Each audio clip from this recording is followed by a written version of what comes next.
लेकिन उसे क्या पता था कि लालाचंद सेठ का जलता हुआ दिल अब धीरे धीरे एक खतरनाक योजना बना रहा है। एक ऐसी योजना जो बहुत जल्द धनिया की जिंदगी को पूरी तरह बदलने वाली थी। लालाचंद सेठ की जलन अब इतनी बढ़ चुकी थी कि उसने धनिया को बर्बाद करने की ठान ली। एक रात जब पूरा गांव सो रहा था, सेठ ने अपने आदमियों को चुपके से धनिया के खेत में भेज दिया। उन्होंने खेत में ऐसी दवा डाल दी जिससे पूरी फसल धीरे धीरे खराब होने लगी।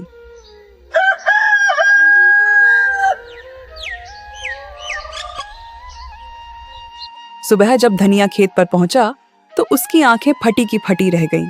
हरी भरी खड़ी फसल पीली पड़ चुकी थी, कई पौधे सूख गए थे। वह घुटनों के बल बैठ गया। हे ईश्वर, ये क्या हो गया?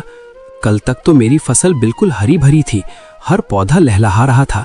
मैंने कितनी मेहनत से इस खेत को सींचा था, दिन रात इसकी देखभाल की थी। फिर अचानक एक ही रात में सब कुछ कैसे बदल गया?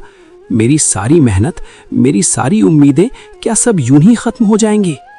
इतने में गांव के कुछ लोग भी खबर सुनकर वहां आ गए। वे भी खेत की हालत देखकर हैरान रह गए और आपस में बातें करने लगे। ये अचानक कैसे हो गया? कल शाम तक तो ये खेत बिल्कुल ठीक था, फसल भी बहुत अच्छी दिख रही थी। एक ही रात में इतने सारे पौधे कैसे सूख गए? कहीं किसी ने जानबूझकर तो कुछ नहीं किया? धनिया को समझते देर नहीं लगी कि यह किसी की साजिश है। उसे तुरंत लालाचंद सेठ का ख्याल आया। अगर ये सब सेठ का किया हुआ है तो मैं चुप नहीं बैठूंगा। मेरी मेहनत की फसल को इस तरह बर्बाद करना कोई छोटी बात नहीं है। मैंने दिन रात मेहनत करके इस खेत को सींचा था, हर पौधे को अपने बच्चे की तरह संभाला था। मैं पंचायत में जाकर न्याय मांगूंगा और सबके सामने सच रखूंगा, ताकि जिसने भी ये अन्याय किया है उसे उसकी सजा मिल सके। यह बात धीरे धीरे पूरे गांव में फैल गई।